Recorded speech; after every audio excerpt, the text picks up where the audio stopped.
Donc tout d'abord, je souhaite remercier l'espace de réflexion éthique pour l'invitation, ainsi que la plateforme RESA.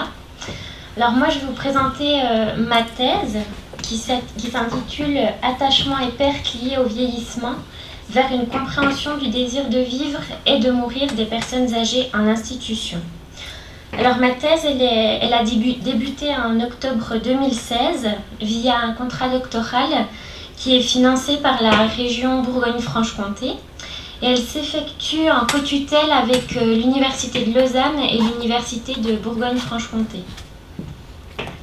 Alors avant de vous présenter ma recherche, pas trop en détail non plus, je voulais déjà un peu vous exposer les questions éthiques que peut poser un tel sujet de recherche. Alors tout d'abord, ma thématique soulève un questionnement éthique parce que j'aborde la question du désir de mourir des personnes âgées en établissement. Et cette question-là, elle est très peu étudiée à l'heure actuelle. Alors tout ce qui tourne autour de la mort, de la fin de vie, du désir de mourir sont des thèmes plutôt tabous et aujourd'hui très peu parlés, même si les choses commencent à évoluer. Mais on sent une espèce de socle bien fermé sur cette question-là. Donc moi, ce que je voulais poser un peu comme question en introduction, c'est est-ce que finalement on est à l'écoute du désir de mourir des personnes âgées?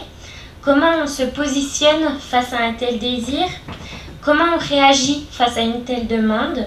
Est-ce qu'on va la fuir? Est-ce qu'on va chercher à rassurer la personne sur les belles années qui lui restent à vivre? Est-ce qu'on va lui dire que ses proches sont là pour l'entourer au quotidien? Alors, en fait, quelle est notre attitude face à ce désir de mort? Et en second point, mon protocole de recherche en lui-même soulève des questions éthiques. Alors, mon étude de terrain, elle est menée auprès de personnes âgées en établissement, en EHPAD en France et en établissements médico-sociaux EMS en Suisse. Alors, le protocole, il se compose d'une série de questionnaires et d'un entretien de recherche. Et pendant l'entretien, en fait, je propose à la personne de revenir sur toute son histoire de vie, sur les séparations qu'elle a vécues tout au long de sa vie, sur également les pertes, les deuils qu'elle a pu vivre, la manière dont elle les a ou pas surmontés, et aussi sa façon de vivre l'entrée en EHPAD, qui n'est pas une étape anodine dans le parcours de vie de quelqu'un, et aussi comment elle se sent dans cette étape de sa vie, comment elle se sent à l'heure actuelle. Alors l'entretien, il va faire émerger des émotions diverses chez la personne. Elle va parfois pleurer, elle va parfois rire. Donc en fait, les questions pour moi qui se posent dans mon étude de terrain, c'est est-ce que c'est éthique de faire pleurer une personne au cours d'un, deux, 3 entretiens de recherche? Est-ce que c'est éthique de faire pleurer cette personne considérée comme fragile, dépendante physiquement, psychiquement? Et est-ce que c'est éthique de faire ressurgir des émotions qui vont pouvoir la mettre dans un état nostalgique pendant 1 heure, 2 heures, 3 jours, 4 jours, 1 semaine qui suit l'entretien de recherche? Donc, voilà. Donc là, je vais vous présenter un peu plus le cœur de ma recherche. Alors, le désir de mourir des personnes âgées en établissement a fait l'objet d'études récentes qui sont en cours. Alors en Suisse, une étude est menée depuis 2013 autour du désir de mourir des personnes âgées en institution, en établissement. Elle est financée par un programme de recherche national. Et en France, donc l'équipe de recherche éthique et progrès médical nous a parlé ce matin de la grosse étude des âges dont ma thèse fait partie. Donc, moi vraiment, je m'intéresse au désir de mourir, donc qui peut s'exprimer certes à la fois sous forme de demande d'euthanasie, de suicide assisté, qu'il soit interdit ou pas, mais il peut aussi s'exprimer, et c'est ce que vraiment je remarque le plus en établissement, c'est sous une forme plutôt de lassitude de vie de la part des personnes âgées. C'est des personnes qui vont dire « j'ai envie de mourir, je n'ai pas envie de me réveiller demain matin, j'ai envie d'aller retrouver mes proches défunts ». Une personne qui va dire « j'en peux plus, je suis fatiguée, je veux mourir ». Donc là, c'est vraiment le sens large du désir de mort dans ma recherche. Alors pour l'instant, j'ai rencontré des personnes que je dis lassées de vivre, qui peuvent en entretien exprimer l'envie de se suicider ou l'envie d'avoir recours à une euthanasie ou à un suicide assisté.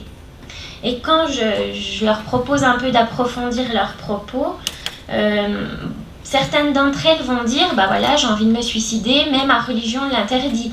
Donc bon, bah c'est pas une solution, j'y pense plus, elles passent à autre chose. » Ou alors elles vont me dire « bah voilà, j'ai pensé à l'euthanasie, j'ai pensé au suicide assisté, j'ai pensé à aller en Belgique pour être euthanasiée, j'ai pensé à aller en Suisse pour une assistance au suicide, mais j'ai pas l'argent, donc c'est pas possible. » Donc finalement, là, on voit que la religion ou la loi, le cadre légal ou pas, semble être un obstacle à cette envie de se suicider ou d'être euthanasié.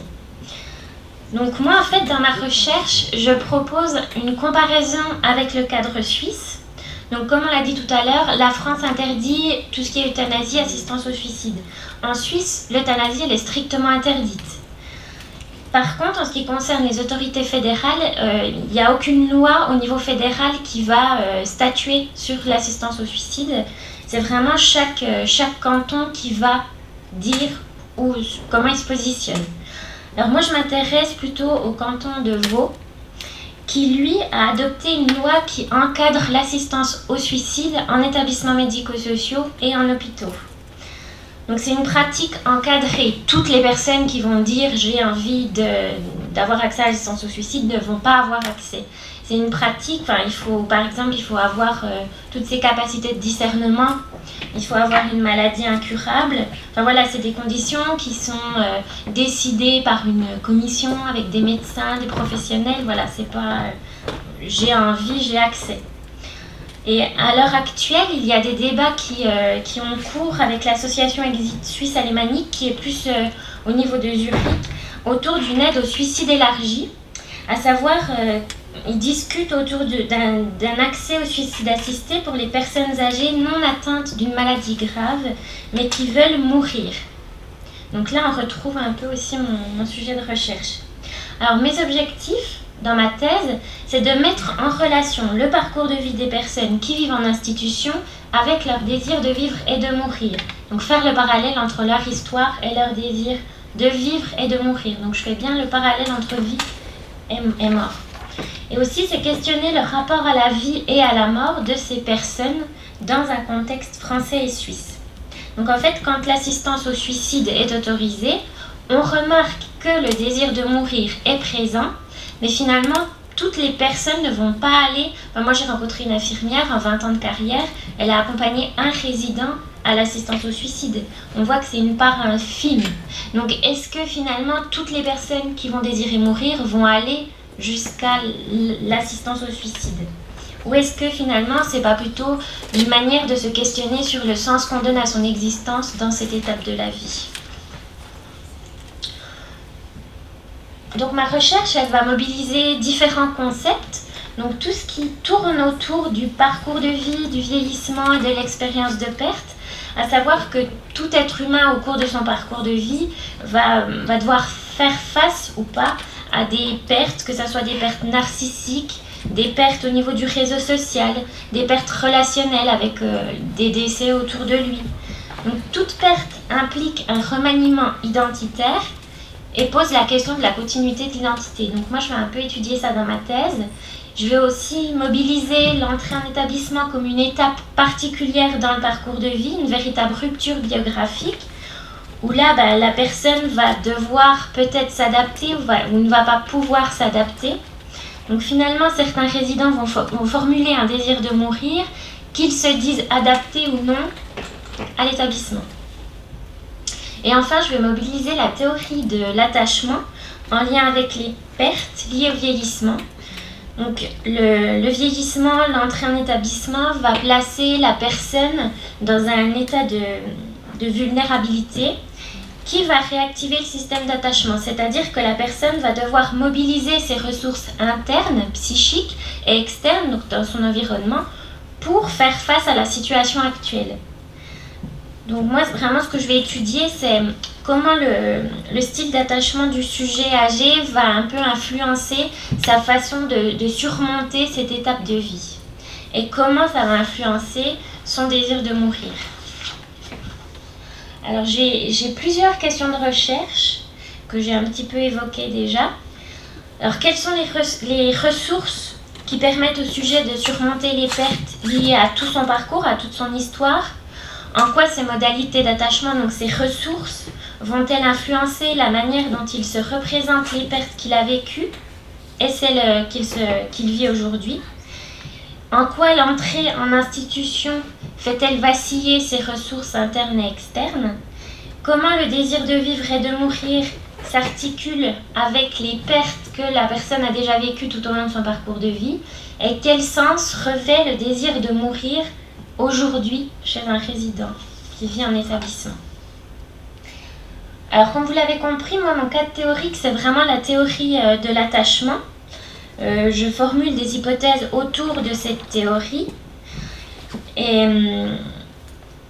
donc, en fait, un peu là, ce qui nous intéresse aujourd'hui, c'est qu'il est supposé que le désir de mourir, dans la plupart des cas, ne signifie pas une réelle envie de mourir, mais plutôt un questionnement sur le sens donné à son existence dans cette période particulière qu'est l'entrée en établissement. C'est-à-dire que quand un soignant en EHPAD va entendre un résident dire « je veux mourir », peut-être qu'il ne faut pas s'arrêter à cette envie de mourir, à cette envie d'accéder à l'euthanasie ou au suicide, mais d'essayer de voir quel sens ça a. Donc moi, voilà, ma tête, c'est vraiment de voir quel sens a ce désir. Je vais aller peut-être vite. Alors moi, je vais rencontrer au total 30 résidents en établissement, donc 15 en France, 15 en Suisse, particulièrement dans le canton de Vaud. Donc il y a 5 EHPAD en région de Franche-Comté pour l'instant qui ont accepté de participer à ma recherche. Et je suis en lien avec 2 fondations qui regroupent plusieurs EMS dans le canton de Vaud. Mon protocole de recherche, il est composé de 2 volets. Donc je vais plutôt rencontrer des personnes au moment de leur entrée en établissement, donc en T1, pour voir comment cette entrée va s'inscrire dans leur parcours de vie et interroger aussi leur désir de mourir, mais sans leur dire est-ce que vous avez envie de mourir, mais plutôt leur dire quel plaisir vous trouvez dans votre vie aujourd'hui, ou est-ce qu'il vous arrive d'avoir envie de mourir, pourquoi, enfin voilà. Et je vais les rencontrer ensuite 6 mois après, pour savoir comment ils ont évolué dans l'EHPAD et voir un peu où en est leur adaptation. Et vu que je suis en lien avec, dans 5 établissements, en fait, ce que j'ai pas dit, c'est que je suis en lien avec les psychologues des établissements qui, eux, donc je leur ai présenté ma thèse, j'ai présenté aussi aux soignants ma recherche, aux directeurs. Donc là, les psychologues en lien avec les soignants, ils vont un peu identifier les personnes qui vont se situer plutôt dans cette lassitude de vie pour leur proposer de participer à ma recherche. Donc là, c'est plutôt ce qui est visite ponctuelle. Ça peut être des personnes qui sont dans l'établissement depuis 6 mois ou 1 an. Donc voilà, je veux vraiment rencontrer soit des personnes au moment de leur rentrée 6 mois après, et soit des personnes qui vont formuler un désir de mourir. Alors j'utilise, comme je vous disais tout à l'heure, plusieurs outils méthodologiques. Et moi, ce que j'ai trouvé important à évoquer aujourd'hui, c'est comment va se dérouler ma recherche. Donc avant de débuter un entretien de recherche, quand un psychologue repère un résident qui peut participer à la recherche, moi, avant de rencontrer la personne pour la première fois pour débuter l'entretien, je vais déjà passer un moment avec elle, me présenter, lui présenter ma recherche de manière transparente. Alors quand je dis de manière transparente, c'est que je dis bien que je travaille sur l'entrée en établissement, leur façon de vivre l'entrée, et aussi sur le sens qu'ils donnent à leur vie, et sur le désir de mourir qu'ils peuvent parfois ressentir. Donc je dis vraiment, je me suis un peu posé la question, est-ce que je parle du désir de mort, est-ce que je parle pas? Et en fait je me dis si, je ne vais pas cacher l'objet de ma recherche. Et en général, dès que je dis ça, désir de mourir, la parole se libère. Et parfois la première rencontre, elle dure 1 heure et puis on parle du désir de mourir de la personne. Donc je demande à la personne aussi si elle accepte de me rencontrer plusieurs fois, parce que c'est pas un entretien qui va s'effectuer en 1 heure ou en 2 heures, c'est vraiment un entretien qui va s'effectuer plusieurs fois, et que tout ce qu'elle va me dire c'est confidentiel. Donc là aussi il y a une relation qui s'installe, et dès la première rencontre, la personne, il faut qu'elle se sente libre ou non de participer. Donc là vraiment j'insiste qu'il s'agit de considérer la personne comme un sujet à part entière. Elle est libre ou pas de s'engager dans la recherche. Ça, je lui dis bien. Donc jusqu'à aujourd'hui, sur 18 résidents que j'ai pu rencontrer, aucun n'a refusé de participer. Certains me disent d'ailleurs, dès la première rencontre, qu'ils n'ont rien à me dire, et puis après on fait 6-7 entretiens. Donc ensuite, moi je prends rendez-vous directement avec le résident, je ne vais pas passer par les soignants. Parfois je vérifie avec les soignants s'il n'y a pas un rendez-vous médical, mais c'est la personne qui gère son agenda, la personne elle sort son petit calendrier, c'est elle qui note le rendez-vous. Et au second entretien, je lui propose de signer un consentement écrit éclairé. Donc en fait, ça lui laisse le temps de réfléchir à sa participation. Et à tout moment, je lui dis bien qu'elle peut refuser, qu'elle peut cesser de participer à l'étude. Alors pour une résidente que j'ai rencontrée une seule fois pendant un entretien de recherche qui a vraiment mobilisé ses émotions, les deuils qu'elle avait vécus, elle a beaucoup pleuré pendant l'entretien. Mais en fait, elle m'a dit, écoutez, on se revoit, au bout d'une heure, elle m'a dit, on se revoit la semaine prochaine, on fixe ensemble le rendez-vous. La dame était tout à fait d'accord pour me revoir. Par contre, la semaine qui a suivi, j'ai reçu beaucoup de coups de téléphone de la psychologue qui me disait, Madame Z, l'équipe la trouve pas bien, la trouve nostalgique, est-ce que c'est pertinent que tu reviennes la voir ? Moi je dis, je reviens la voir le jour qu'on a fixé ensemble, puis je vais demander à cette dame comment elle se sent, puis je vais lui demander si elle veut continuer ou pas, elle est tout à fait libre de le faire. Donc quand je suis revenue, en fait la dame n'était pas prête, elle n'était pas faite comme on m'a dit. Donc du coup j'ai attendu dans le couloir qu'elle soit prête, une fois qu'elle a été prête je suis allée la voir, elle me dit là c'est bientôt l'heure du repas, donc du coup on décale le rendez-vous, on refixe une nouvelle date. Donc ça 2 fois de suite, chaque fois que j'arrivais elle n'était pas prête. Et puis pour finir, la psychologue de l'établissement m'a dit écoute Aurélie, je pense que c'est mieux que tu ne reviennes pas, ça bouleverse trop la dame, alors qu'en fait ça avait bouleversé l'équipe. Mais bon, ça c'est ma propre analyse, c'est l'analyse aussi de la psychologue avec qui j'étais en lien sur le terrain. Mais on voit vraiment que l'équipe des fois on va surprotéger cette dame, avec votre désir de mourir, vous venez toute la chambouler, donc on mettait gentiment à la porte. Donc vraiment, l'entretien de recherche, c'est sûr que ça a un impact émotionnel sur la personne. Moi, je ne le cache pas au résident que je vais rencontrer pour la première fois, c'est lui qui accepte ou pas de continuer. Et à la fin de tout protocole de recherche, je redemande à la personne si elle est toujours d'accord avec le consentement qu'elle a signé au début, si elle est toujours d'accord pour que j'utilise ses données, et si elle est aussi d'accord pour que je la revoie 6 mois après. Donc en général, à ce jour, ils ont tous accepté. Donc là, je vous fais vraiment un bref petit retour sur les premières personnes que j'ai rencontrées. Donc j'ai rencontré 16 femmes et 2 hommes, âgés de 81 à 104 ans, en majorité issus d'un milieu rural. J'ai mené 5 entretiens de recherche que je retranscris mot pour mot. Et donc il y a 3 personnes qui ont refusé de continuer à participer à la recherche.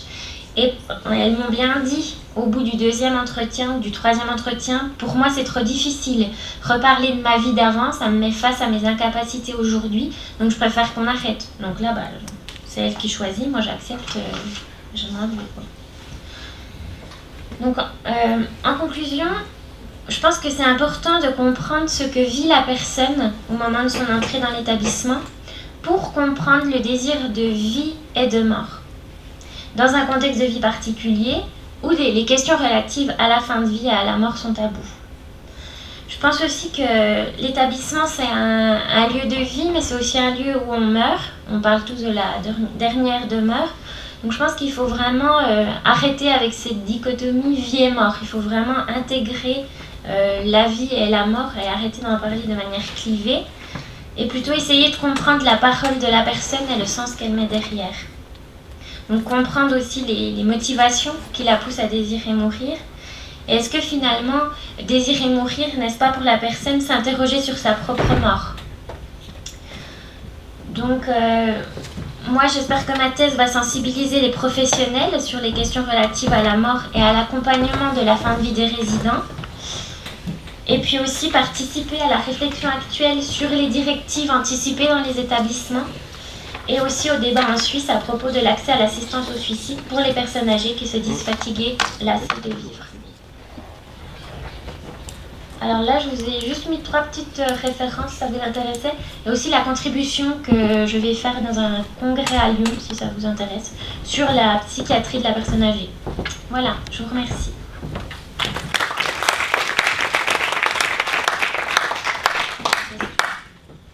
Donc, si vous avez des petites questions, je suis disponible.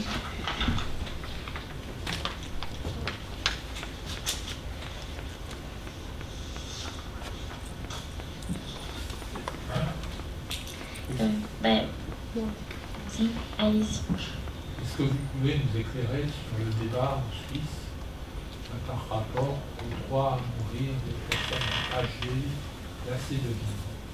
Justement, c'est un débat qui est en cours parce qu'une personne, pour avoir accès à l'assistance au suicide, il faut que la personne ait une maladie incurable. Or, le vieillissement, c'est pas une maladie. Être fatigué de vivre, c'est pas une maladie. Donc, une personne âgée qui n'aurait pas une maladie incurable, mais qui se dit fatiguée de vivre, n'aura pas accès à l'assistance au suicide. Donc, vu que cette fatigue de vivre se fait de plus en plus dans les établissements et au grand âge en Suisse, il y a des associations d'assistance au suicide qui se sont un peu emparées de ça pour dire qu'il faut peut-être ouvrir l'assistance au suicide aux personnes âgées qui se disent lassées de vivre. Voilà. C'est en cours. C'était ça, j'ai lu un article en juin 2017. Donc les débats sont en cours. Il y a une somme d'argent qui a été allouée pour des réflexions du côté de Zurich. Donc je pense qu'ils vont sortir un petit rapport, un petit quelque chose pour ensuite influencer les autorités fédérales. Ça cible quelle population, à partir de quel âge? Après, les personnes lassées de vivre, c'est plus des personnes à partir de 80 ans, je dirais. 80, 90, 100. J'ai rencontré une dame de 104 ans qui me disait lassée de vivre, un monsieur de 80 ans, pareil.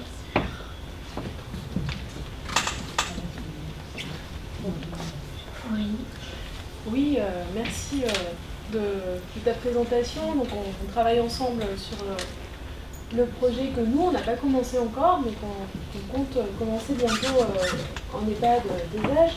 Et j'étais très intéressée sur ta réflexion sur... tu as commencé là-dessus, sur l'idée du est-ce que c'est éthique de faire pleurer quelqu'un pendant un entretien.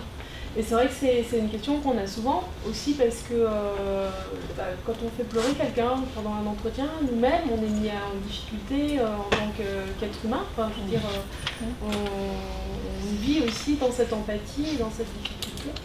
Et là-dessus, je voulais juste rebondir sur le fait que c'est pas inhérent à la recherche qualitative. C'est-à-dire qu'il y a des questionnaires qui sont très violents aussi pour les personnes. Et du coup, il ne faudrait pas associer le fait qu'on met en difficulté les personnes uniquement à l'entretien. Il y a des entretiens où, au contraire, on arrive à repêcher cette difficulté émotionnelle en étant dans cette empathie, dans cette écoute et en disant aux personnes, voilà, nous, on comprend que là, c'est compliqué pour vous. On va laisser passer du temps, on reprend l'entretien après. Et puis, si jamais c'est compliqué après, on est en lien avec le psychologue du service. Il y a certains questionnaires qui peuvent être passés, notamment en recherche en qualité de vie, qui par moments sont très très violents pour les personnes et pour lesquelles en fait la question est devant être posée d'une certaine manière parce qu'elle fait partie d'un questionnaire, il y a moins cette latitude d'interaction. Donc je pense que c'est une question qu'on peut se poser sur toutes les recherches en fait, à quel moment est-ce qu'on passe la barrière éthique. Et puis après j'étais intéressée aussi, alors ça revient finalement sur la même thématique, à ces stratégies d'évitement qu'on peut avoir face à certains entretiens. C'est intéressant de voir que toi, tu as des résidents qui ont ces stratégies d'évitement. Tu as des équipes qui mettent en place des stratégies d'évitement pour éviter que tu aies accès aux résidents. Sur l'étude qu'on avait fait en USP, on a eu des stratégies d'évitement des proches. C'est-à-dire les personnes avec qui on n'arrive jamais à avoir de rendez-vous. Qui vous disent, ah oui, moi je suis tout à fait d'accord pour participer à la recherche, mais je suis jamais disponible, quoi. Donc, et on essaie de se caler sur les dates auxquelles ils viennent revoir leurs proches, etc. Mais non, c'est jamais possible en fait. Ou alors on arrive et puis là, non, émotionnellement, la journée a été compliquée, donc c'est pas possible. Et donc toutes ces stratégies, c'est à prendre en compte parce qu'en fait, ça dit aussi quelque chose de ce qu'on apporte comme questionnement. Donc je pense que c'est pas anodin à noter. Et du coup, il faut qu'on compose avec l'environnement quand on fait ce type de recherche parce que, tu l'as vu, On n'est pas, tu peux très bien avoir un environnement qui décide que là, il faut protéger la personne de ton invasion en tant que chercheur. Et on peut les entendre, on peut entendre la frustration que ça génère en tant que chercheur. Et donc l'objectif quand on arrive nous sur le terrain, c'est toujours de travailler avec les équipes, d'où le fait que tu disais, tu as fait des présentations. Enfin, il y a vraiment quelque chose de l'ordre du travail ensemble. Et ça c'est très important en fait. Il ne faut pas que la recherche soit vue comme quelque chose. Monsieur parlait tout à l'heure du fait d'être vu un peu comme un flic. On n'est pas là pour faire une évaluation des pratiques des personnes en fait. On est là pour comprendre ce qui se passe. Et donc il ne faut pas qu'on soit vu comme l'inspecteur de, je sais pas quoi, l'ARS ou de l'hôpital ou qui vient vérifier comment les gens travaillent. Quoi. On est là pour apporter autre chose et pour apporter quelque chose qui leur servira dans la pratique. Mais dans l'établissement justement dont je vous parlais, où j'ai senti qu'il y avait complètement des résistances, quand j'ai présenté mon sujet en relève, donc en réunion avec les soignants, je me suis dit peut-être que je devrais leur dire, chose que je n'avais jamais faite jusqu'à présent dans des autres établissements, je devrais peut-être leur dire que mon entretien peut un peu remuer la personne, qu'elle se sentira peut-être un peu bouleversée après, pour qu'ils soient un peu plus attentifs. Et du coup, ils ont focalisé là-dessus. Ils ont dit, bon ben voilà, la personne elle va être chamboulée, donc du coup on va la surprotéger. Et en fait c'est ce qui s'est fait, c'est ce qui s'est passé. Quoi. Oui, enfin, moi je suis pas sûre que ce soit dramatique de faire pleurer quelqu'un, hein. Ça peut même être apaisant, hein, l'expression émotionnelle. Ce qui m'interroge davantage, c'est quand même le matériel psychique qui est mobilisé pendant bien plusieurs entretiens et ce qui devient après. C'est une première question. Et comment vous avez peut-être pu travailler avec le relais des psychologues? Parce qu'il y a peut-être des choses qui là sont mobilisées et qui nécessitent peut-être un accompagnement psychologique dans les suites. Et puis une autre question sous forme de clin d'œil, c'est comment est-ce que vous gérez l'attachement à votre endroit? Alors, voilà. Moi en fait le lien avec les psychologues dans les différents établissements, en fait c'est à chaque fin d'entretien, je fais un point avec la psychologue. Je dis la psychologue parce que c'est que des femmes. Et je fais vraiment un point en toute confidentialité. Je respecte les propos de la personne, mais je lui dis, bon bah là, elle a peut-être parlé d'un sujet un peu plus douloureux. Je l'ai sentie fragile quand je suis partie, donc il faudra peut-être aller la revoir. Donc là, c'est les psychologues qui font le relais. Et moi, ça me rassure aussi de savoir qu'il y a des psychologues sur le terrain. En revanche, j'ai rencontré un résident pendant que la psychologue était en congé, pendant 3 semaines. Et je l'ai rencontré pendant un entretien. La semaine d'après, il me dit, mais écoutez, j'ai rien dormi de la nuit, moi j'ai été mal comme tout. Aujourd'hui, je veux bien qu'on parle, mais après c'est tout, quoi, parce que moi je suis pas bien. Et là, donc j'ai pris le temps de reprendre avec lui l'entretien de la semaine d'avant. Mais c'est vrai qu'en partant, même moi, je me disais, mais en fait, je le laisse un peu face à lui-même, à cet homme. En fait, il n'y avait pas là, la psychologue qui n'était pas là. Et après, je me dis, bon, bah, en même temps, les gens, ils peuvent gérer aussi leurs émotions. C'est peut-être aussi normal qu'ils ne soient pas bien. Oui, enfin, puis c'est pas dévolu aux psychologues quand même, hein, voilà, l'accompagnement des émotions. Je pense que ça a travaillé avec les équipes. Ça. Je parlais plus effectivement de référence aux psychologues quand il y a, voilà, quelque chose de l'ordre d'un travail psychothérapeutique. Qui peut avoir été suscité, enfin dont la possibilité peut avoir été suscitée par des entretiens. Hein. Parce que sinon, si on considère que l'accompagnement psychologique, c'est forcément les psychologues, là, c'est terrible. Après, quand je sais qu'il y a une personne, je lui ai proposé de la revoir plus souvent. Donc je la vois à peu près 1 fois par mois, depuis que je la rencontre pour les entretiens, en fait. Et comment vous gérez la séparation, alors? Mais en fait, il n'y a pas encore eu de séparation puisque je les revois dans 6 mois. Donc voilà, il y a... Et en plus, je suis amenée à retourner dans les établissements, donc je suis amenée à revoir les gens. Je me dis qu'il faut garder quand même une petite relation. Donc des fois, je vais quand même les saluer, voir un peu comment ils se sentent. Si je les croise dans un couloir, je leur dis bonjour. Mais voilà, il n'y a pas eu de réelle séparation. Je peux vous dire ça à la fin de l'année, peut-être.